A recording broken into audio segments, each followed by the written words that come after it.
If you think you know what it means to lose control of your life, let me tell you, you don't. Not really. Not until you wake up one morning to find your world upended, your comfort zone erased, and a stranger's shadow thrown across your doorway. My name is Emily, and I used to believe I was good at resisting. At saying no, at building walls no one could ever climb. But that was before he moved in. They say you don't get to choose your family. I never really believed that until the day my mother married Rick, an event that might have been happy for someone else.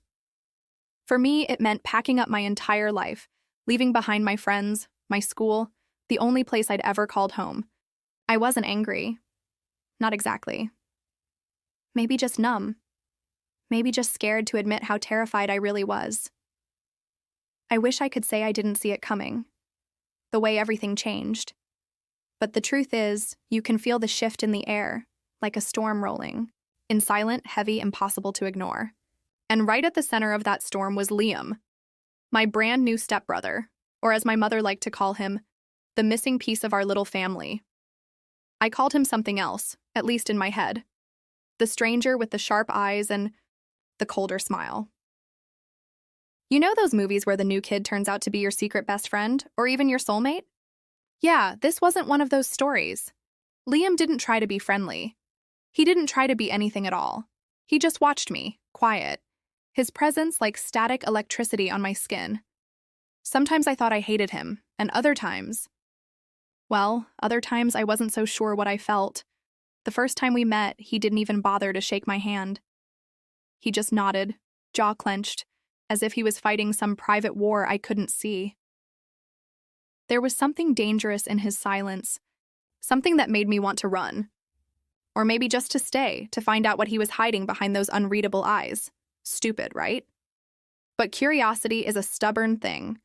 Moving into his house, their house, felt like stepping onto someone else's stage, reading lines in a play I'd never seen. My mother was radiant, happier than I'd ever known her to be. Rick, her new husband, was all smiles and dad jokes, trying too hard to erase the awkwardness. Only Liam refused to play along. He slipped through the cracks, never quite part of the family dinners, the awkward movie nights, the staged smiles for photos sent to distant relatives. School wasn't any easier. New faces, new rules, a new uniform that made me feel like I'd been scrubbed clean of every bit of personality I had. The teachers smiled, the students whispered, and I did my best to disappear. Only it turns out, I'm not as invisible as I thought. It happened on my second day. I was walking down the hall, hands clutching the strap of my backpack like a lifeline, when someone tripped me from behind. My books scattered, papers flying everywhere. A laugh echoed down the corridor, a shrill, delighted sound. "Nice fall, new girl," someone called. I felt my face burn, humiliation prickling under my skin. I wanted to disappear, to sink through the floor. Instead, I forced myself to gather my things, jaw tight, refusing to cry. And then I saw him. Liam, leaning against a locker, arms crossed, watching everything.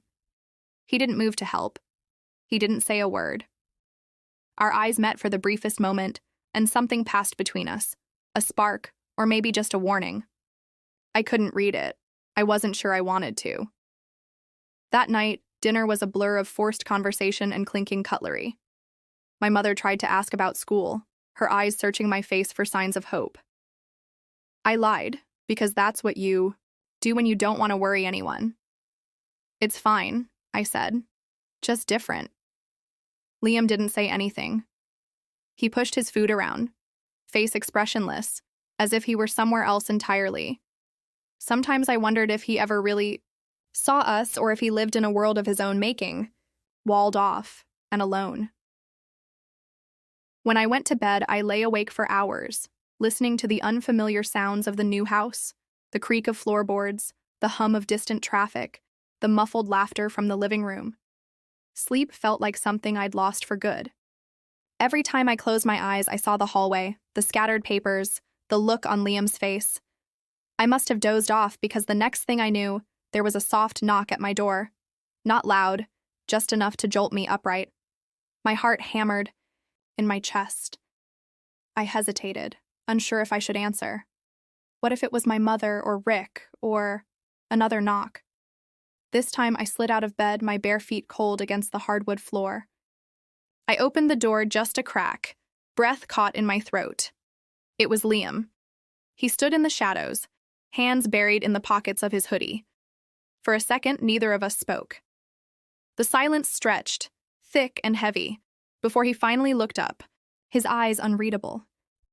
"I saw what happened today," he said quietly. His voice wasn't unkind, but there was something in it that made me shiver. "You shouldn't let them get to you." I blinked, surprised. "You mean the idiots in the hallway?" He nodded, eyes flicking away. "They're not worth your time." 100 things rushed to my lips, but I swallowed them all. "You could have helped," I said, and hated how small my voice sounded. He shrugged. "Wouldn't have changed anything. They'll just try harder next time." His gaze landed on me, steady and intense. People like that, they feed off weakness. Don't give it to them. I wanted to be angry, to tell him he didn't know me, didn't know what I'd been through. But all I felt was a strange sense of relief, like someone had finally seen through my armor. "Why are you telling me this?" I whispered. Liam hesitated, then shook his head. "Because you look like someone who's about to break, and I hate seeing people break." The words hung in the air, raw and honest. For a second, I thought he might say something more, but he just nodded again and turned away, disappearing down the hall without another word. I stood there for a long time after he left, my heart beating too fast, my mind spinning. Maybe I was weak. Maybe I couldn't resist the pull of someone who understood what it meant to be an outsider. Or maybe, just maybe, I didn't want to. What I didn't know then was that everything was about to get so much more complicated. Because no matter how hard I tried to build my walls, Liam always seemed to find the cracks, and I couldn't help but wonder, did he know how easy it was for me to let him in? I closed my door softly and leaned against it, listening to the hush of the sleeping house. I couldn't resist, not anymore. And somehow, deep down, I knew Liam understood that better than anyone. People say time heals everything. They lie. Time just makes the sharp edges dull so you forget how much it hurt to touch them. I learned this quickly in my new life. The sting of being the outsider fades, but the ache of not belonging burrows deeper with every day. Maybe that's why I kept watching Liam, searching for a sign that he felt the same, that I wasn't alone in my exile. We didn't talk about that night. Liam went back to being a shadow, slipping out early in the mornings, returning late from somewhere he never explained. I learned to listen for his footsteps on the stairs, the low creak of his door, the rustle of his jacket in the hallway. Sometimes, I'd catch him watching me across the dinner table, just for a heartbeat before his gaze flicked away like nothing had happened. School was still a battleground, but I'd stopped expecting rescue. The whispers followed me through the halls like a curse. Freak? Charity case? Homewrecker. They said it just loud enough for me to hear, just quiet enough to pretend they hadn't. I tried not to care, but pretending not to. Care is exhausting. It was Thursday when the tide shifted, if only for a moment. The bell rang for lunch and I bolted for the exit, desperate for air that didn't reek of bleach and boredom. As I pushed open the heavy metal door, I almost ran straight into Liam. He was leaning against the brick wall, eyes fixed on some distant point across the parking lot. His hands were shoved deep into his pockets, posture casual, but I could feel the tension radiating from him. "Sorry," I muttered, stepping aside. He didn't move. "You always run from everything?" The question was so direct I nearly flinched. Only when there's something worth running from. My voice came out sharper than I meant. He arched an eyebrow, a ghost of a smile flickering at his lips. "Some things chase you no matter how fast you run." I looked at him then, really looked. There was a bruise darkening his jaw, just below his left ear. It hadn't been there before. For a moment, I wanted to ask, but the words tangled up inside. Me, he noticed, of course. Liam always noticed more than he let on. "Don't," he said quietly, turning his face away. It's nothing. But I knew it wasn't nothing. Just like my silent battles weren't nothing, just because nobody else could see the scars. We stood in silence for a minute, the wind tugging at my hair, making my eyes sting. Finally, he spoke. You hungry? The question startled me. I nodded, and he jerked his head toward the sidewalk. Come on. We walked in silence, not quite side by side, more like shadows tracing the same line. He led me down streets I didn't know, past crumbling fences and sun-faded murals, until we reached a tiny corner store with a battered blue awning. Liam bought 2 sodas and a bag of cheap cookies, paying in crumpled bills. We sat on the curb, feet dangling into the gutter, sharing the stolen quiet. It felt almost normal, like something out of a different life. He handed me a soda, glancing at me sideways. You know you don't have to let them walk all over you. I shrugged, twisting the cap off. Easier said than done. He nodded. Yeah, but you don't have to do it alone. Something inside me loosened at that. For all his coldness, Liam had a way of saying exactly what I needed to hear, without making it sound like pity. We finished the cookies in silence. I thought maybe that would be the end of it. Just a stolen lunch break, a small kindness offered and then forgotten. But as we started walking back, Liam pulled me aside, his voice low and urgent. Listen, Emily, you can't trust everyone here. Not everyone who smiles is a friend. The words sent a chill through me. What do you mean? He hesitated, glancing over his shoulder. Just keep your guard up, that's all. There was something haunted in his eyes, a secret too heavy to share. After that, something changed between us. At home, we found ourselves drawn together, like planets circling the same sun. My mother noticed, of course.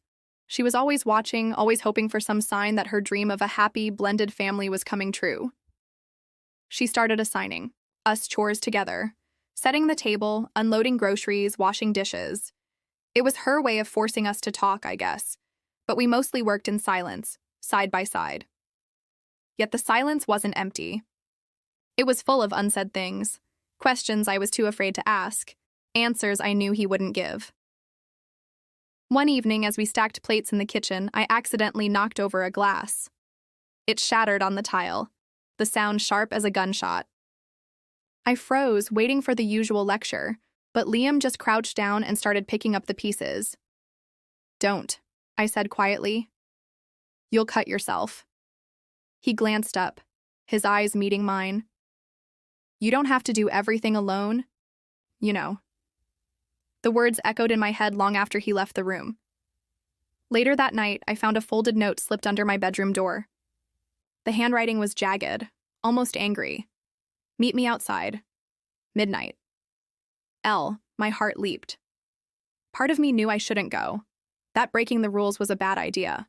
But curiosity is a stubborn thing, and besides, when someone finally reaches out through the cracks in their armor, how can you say no?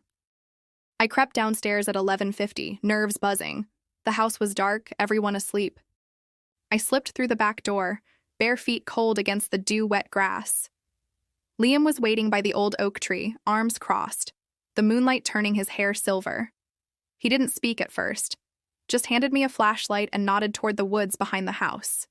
You scared? He asked. But there was a challenge in his voice. A dare. I squared my shoulders. Not if you're with me. A half smile flickered across his lips, gone before I could be sure I'd seen it. We walked together under the trees, the world shrinking, to the narrow beam of our flashlights and the hush of our footsteps on the earth. It was reckless, maybe even dangerous. But it felt like the first real thing I'd done since moving here.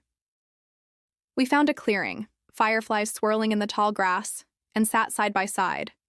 Liam told me stories, not about himself, but about the stars, the way the world used to feel before everything got complicated.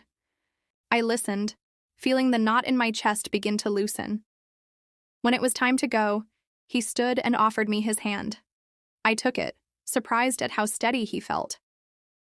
We slipped back into the house, silent conspirators. That night, lying in bed, I realized something had changed. The world was still sharp and unfamiliar, but I wasn't navigating it alone anymore. We were in this together, two outsiders learning to trust the unspoken ties that bound us. I couldn't resist that hope, not even if I tried. And deep down, I think Liam knew it. Trust is a strange thing. You can spend years building it, layering it brick by fragile brick, and in a single moment, it can all come crashing down. I learned this the hard way, and not just from the people who whispered behind my back. Sometimes, the people you let closest are the ones you fear losing most. After that night in the woods, something shifted between Liam and me. It was subtle, like a change in the weather. He started waiting for me outside my classroom, a silent sentinel in the chaos of the hallways. The other students noticed, and the whispers took on a new edge, but I didn't care. Not really. If Liam was nearby, I felt less alone, maybe even safe. It wasn't that the bullying stopped. If anything, it got worse. One morning, I opened my locker to find it stuffed with torn-up notebooks and scraps of paper scrawled with cruel jokes. I stood there, blinking back tears, unsure whether to laugh or cry. "Let me," Liam said, appearing behind me. He reached in, calmly swept the mess into his backpack, and shut the door. "They're not worth it." I wanted to ask him how he did it, how he brushed off the world like dust on his sleeve. But when I looked up, I saw a shadow in his eyes. Something tired and old. He wasn't untouched. He just hid it better than I ever could. That afternoon, he found me in the library, hunched over my chemistry homework, pretending not to be angry. "Want to get out of here?" he asked. The question was simple, but there was a weight behind it. I hesitated only a second before nodding. We snuck out a side door and crossed the football field, hearts racing. The school's boundary fence marked the edge of the world as I knew it, but Liam vaulted over without a second thought. I followed, feeling braver with each step. We walked along the river, the wind tangling my hair, silence thick between us. Eventually, we stopped on a graffiti-covered bridge. Liam hopped onto the railing and stared at the water below. "You ever wish you could just disappear?" he asked. I considered lying, but he'd see right through it. "All the time," I admitted. He nodded, shoulders slumping. "Me too." For a while, we just sat, feet dangling, sharing the kind of silence that says more than words. I was used to silences that hurt, that meant rejection or disappointment. This one was different, gentler, like a promise. "Why don't you tell them?" I finally asked. "About what they're doing to you?" He shrugged, not meeting my gaze. "Tried it before, doesn't help. Just teaches you to rely on yourself." I knew that feeling, how it gnaws at you, makes you believe you can't trust anyone. But there, on that bridge, I decided something. If Liam could be strong for me, I could try to be strong for him. We skipped the rest of the day, returning home as the sun dipped behind the trees. My mom was out late, Rick buried in his home office. Liam and I raided the fridge and ate cold pizza in the garage, laughing at the ancient exercise bike wedged behind boxes of holiday decorations. It was the most normal I'd felt in months, but normal never lasts. Not for us. A week later, everything shattered. It was late, almost midnight, when I heard voices in the hallway, angry and low. I crept to my door, pressing my ear against the wood. "Can't keep doing this, Liam." It was Rick, voice sharp with frustration. "You think I care?" Liam shot back. "None of this was my idea. I didn't ask for any of it." I held my breath. I'd never heard him sound so raw. "You could at least try," Rick hissed. "Emily's doing her best. Why can't you?" There was a pause, heavy, wounded. "I never wanted a sister," Liam said. The words hit me like a slap. Rick stormed off, his footsteps fading. I stumbled back, heart pounding, tears stinging my eyes. I wanted to hate Liam in that moment. Wanted to believe he'd meant what he said. But something told me he was hurting too. I didn't sleep that night. I lay awake, staring at the shadows on my ceiling, replaying his words over and over. The next morning, I avoided him, leaving early and skipping breakfast. At school, he didn't look at me. I felt the loss like a missing tooth, raw and exposed. For days, we barely spoke. The house felt colder, emptier. My mother noticed, but I just shrugged her questions away, unable to explain the ache in my chest. One afternoon, I found a note in my locker. Familiar handwriting, quick and slanted. Meet me after school, at the bridge. I almost crumpled it up, almost walked away. But something in me, pride, stubbornness, hope, pulled me there instead. Liam was waiting, hands shoved in his pockets, staring at the river. He didn't turn when I approached. "You heard?" he said softly. I nodded, throat tight. He took a deep breath, the words spilling out in a rush. I didn't mean it. About not wanting a sister. Sometimes I get so angry I don't even know at what. Rick, my mom, myself, you. Me? My voice cracked. Yeah. Because you actually try. Because you're not afraid to care. He finally turned, eyes shining in the fading light. I wish I could be like that. I swallowed hard, the anger draining out of me, replaced by something gentler. You don't have to be like me. But you don't have to push me away either. He let out a shaky laugh. I'm not good at this. Any of it. I stepped closer, fighting the urge to reach out. Neither am I. We stood there, the world narrowing to just us, the wind and the water rushing beneath our feet. For the first time, I felt the weight of his walls, and the cracks beginning to show. Can we just start over? I whispered. He nodded. Yeah, I'd like that. We walked home together in silence, not touching, but close enough to feel the warmth between us. When we reached the house, Liam paused on the porch. Emily? He said, voice uncertain. Yeah? I'm glad you're here, even if I'm not good at showing it. I smiled, the ache in my chest easing. Me too. That night, I slept deeply for the first time in weeks. Maybe trust is just letting someone see the parts of you you'd rather hide, the fear, the anger, the hope that refuses to die. And maybe, on the edge of trust, is where you finally learn who you really are. I couldn't resist believing in us, not as something perfect, but as something real. And in the quiet darkness, I knew Liam felt it, too. No one warns you that sometimes when you finally let your guard down, that's exactly when the world decides to test you. Maybe that's why it hit so hard when everything went wrong at once. For a moment, it felt like the universe had been waiting for Liam and Mish to trust each other, just so it could pull the rug out from under our feet. It started with a single phone call. I was in the kitchen, elbows deep in soap suds, when my mother's cell phone rang. She answered in her sing-song voice, but her face changed in an instant. The color drained from her cheeks as she listened, her hand shaking around the phone. I knew something was wrong before she spoke a word. When she finally hung up, she leaned against the counter, eyes glassy with shock. "It's Rick," she whispered, her voice breaking. "There's been an accident. He's in the hospital." The room seemed to tilt sideways. I dropped a plate, watched it shatter, the sound muffled by my heartbeat thudding in my ears. My mother fumbled for her keys and coat, her panic filling the kitchen like smoke.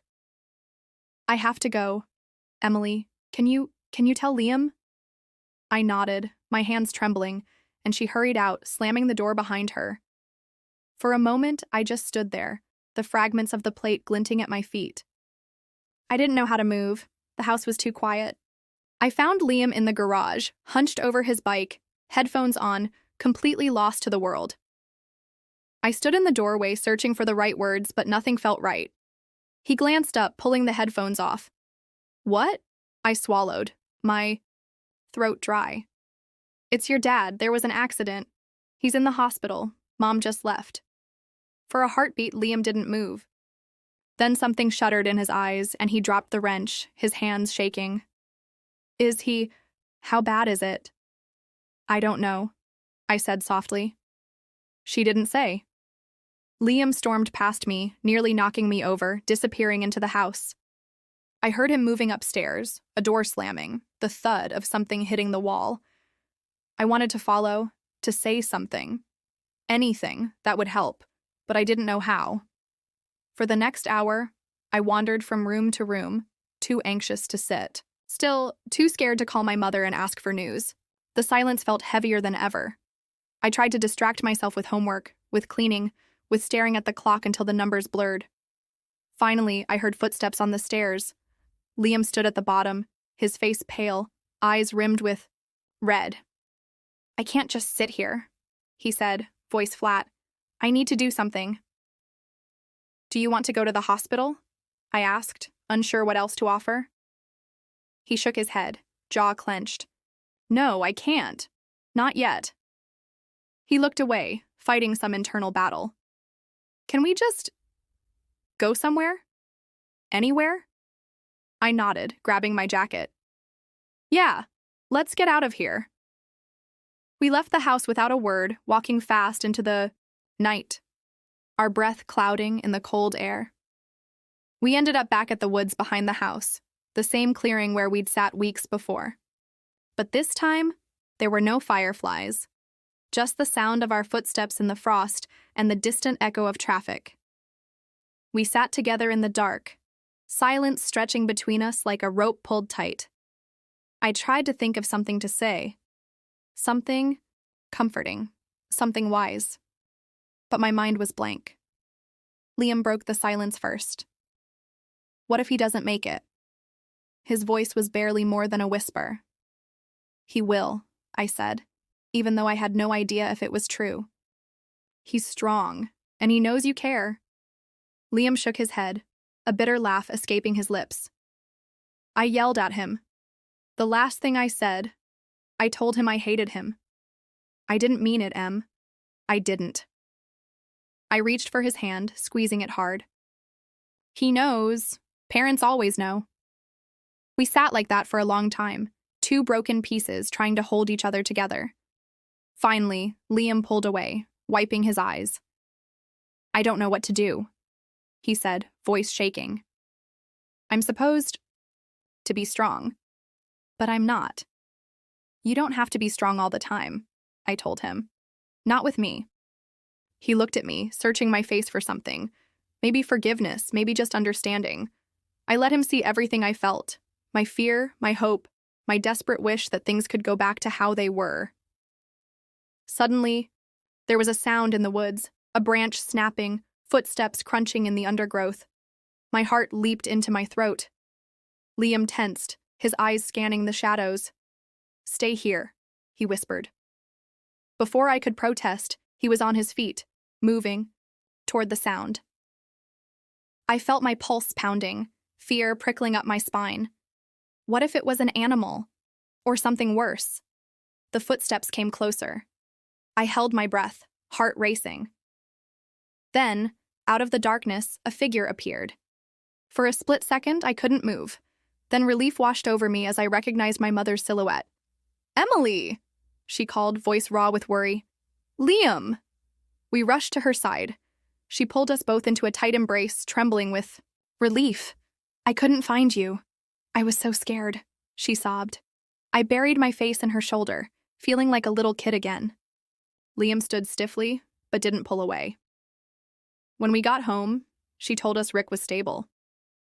"He's going to be okay," she said, her eyes shining with tears.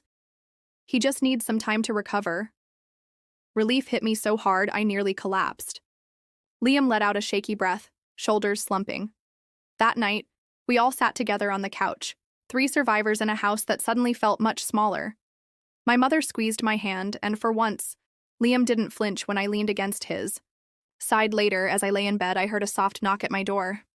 Liam stood there, his face washed with exhaustion. Can I just sit with you?" he asked. I nodded, pulling my blanket aside. He sat on the floor beside my bed, head resting against the wall. Neither of us spoke. We just listened to the quiet, letting the night wrap around us like a promise. As I drifted toward sleep, I realized how much things had changed. We'd broken, yes, but in breaking, we'd found each other in ways we never expected. The world was still uncertain, still scary, but I didn't have to face it alone. Neither did Liam, and even as fear lingered at the edges of my mind, I felt something else too, a fierce kind of hope. Because sometimes when everything breaks, that's when you finally learn what it means to be whole. And I knew, deep down, that whatever came next, Liam and I would face it together. No matter how dark the night or how lost we felt, we'd keep holding on. Because that's what family does, even when the world tries to pull you apart. There are moments in life when everything changes and you can feel the ground shifting beneath your feet. Sometimes it happens with a whisper. Sometimes it's a thunderclap. For me, it came with a letter. It was Saturday morning. Sunlight crept through my window, painting stripes across the rumpled sheets. I was just beginning to hope things might return to normal. Rick was home from the hospital, propped up with pillows and a parade of pill bottles, but laughing at my mother's awful jokes. Liam was more present, less shadow, eating dinner at the table, sometimes even smiling at me when he thought no one was looking. But then, a crisp white envelope appeared on the kitchen counter, addressed to Liam in looping blue ink. I watched as he picked it up, turning it over in his hands. He stood frozen for a long moment, staring at the seal. Then he tore it open, eyes darting across the page. I hovered by the doorway, nerves prickling. "Everything okay?" He didn't answer, at first. Then, with a brittle edge to his voice, "It's from my mom. She wants me to come live with her for a while. Says it'll help reset things. Fresh start and all that." My heart dropped. I tried to swallow the panic, but it stuck in my throat. "Do you want to go?" He met my gaze, and for the first time, I saw real fear there. "I don't know. She's my mom, but this is the first time I've ever felt..." He broke off, scrubbing a hand over his face. "Maybe I should. Maybe I don't belong here." "You do belong here," I said, louder than I intended. "You belong with us." He gave a sad little smile. "It's not that simple, Em. Nothing ever is." The day blurred after that. My mother tried to act normal, making pancakes, humming old pop songs, but everyone felt it. The tension coiled, in the corners, waiting to snap. Rick talked to Liam in low, serious tones. I pretended to study, but my eyes couldn't focus on anything. My mind spun in circles, chasing after words I'd never said and fears I couldn't name. Later, I found Liam out by the woods, kicking stones down the path. I joined him without a word, falling into step beside him. "How long will you be gone?" I asked finally. He shrugged. "A month, maybe longer. Depends how things go." I wanted to beg him not to leave, to say that I needed him here, that everything would fall apart if he left. But I knew that wasn't fair. Liam wasn't running away. He was trying to find himself in the only way he knew how. We reached the clearing, the same spot where our world had both broken and healed. The trees whispered around us, and for a long time, we just stood in silence. "You know," he said, voice soft, "before you came, I thought being alone was just how things were. Easier, even. No one to let down. No one to disappoint." I stared at the grass, fighting tears. "I used to think the same thing." He laughed, bitter and gentle all at once. "Funny, isn't it? How you don't realize what you're missing until you finally have it." I turned to him, searching his face. "You gave me something I never had, Liam. Not just a brother, a real friend. Someone who saw me even when I was trying to disappear." He looked away, blinking fast. "You make it hard to leave, you know that?" For a moment, I almost reached for his hand. But instead, I just stood close, not touching, letting the space between us say everything we couldn't. "Promise me something," I said, my voice shaking. "Don't shut me out, even if you're far away. Don't pretend we're not us." He nodded. "I promise. Besides, you're stubborn. You'd find a way to break through even if I tried." We laughed then, the sound shaky but real. I felt the knot in my chest loosen just a little. The next day, Liam packed his things into a battered duffel bag. My mother fussed over him, Rick gave awkward advice, but it was all background noise. I waited by the front door, arms wrapped around myself, trying not to fall apart. When he finally came to say goodbye, it was just the two of us. For once, words failed me. "I'll come back," he said quietly. "I don't know when, but I will." I nodded, biting my lip so hard it hurt. "You'd better, or I'll come drag you back myself." He grinned, the first real smile I'd seen in days. "I'm counting on it." I watched as he walked down the driveway, shoulders hunched against the morning chill. At the end of the block, he paused and turned, lifting a hand in farewell. I waved back, blinking hard to keep him in focus. Then he was gone. The house felt empty after that. I wandered from room to room, missing the sound of his music through the walls, his footsteps on the stairs, even his sarcastic comments at dinner. My mother tried to fill the silence with endless questions and projects, but nothing helped. At night, I lay awake, listening for sounds that would never come. Sometimes I dreamed Liam was standing at my door, ready to knock, but I always woke before he reached me. Weeks passed. Rick got stronger. My mother laughed more. I survived school, learned to stand up for myself, but every victory felt a little hollow, like I was celebrating on borrowed time. One cold evening, as I sat at the kitchen table with my homework, my phone buzzed. A message from an unknown number lit up the screen. "Still hate pancakes?" Ella, my heart leapt. I grinned, typing back with shaking fingers. "Only if you're not there to burn them. Come back soon, okay?" There was no reply, but I didn't need one. I knew he'd read it. I knew he was out there, somewhere, carrying a piece of me with him, just as I carried him. That night, as I climbed into bed, I felt a strange kind of peace. I realized that family isn't about blood or even living under the same roof. It's about the bonds we choose, the promises we keep, and the way we hold on, even when everything else tries to tear us apart. Liam wasn't gone. Not really. Because some connections can't be broken. No matter the distance, no matter the silence, we were still us. Two outsiders who had found home in each other, if only for a little while. I couldn't resist believing that he'd come back, not because I needed him to save me, but because he was the only one who'd ever truly seen me. Maybe that was the real beginning, not the day we met, or the night we shared secrets in the woods, but this, holding on, letting go, and trusting that our bond would survive whatever came next. And as the night pressed in, soft and uncertain, I whispered his name to the darkness, just once, just for me. Somewhere, I believed, he heard me. And that was enough. For now.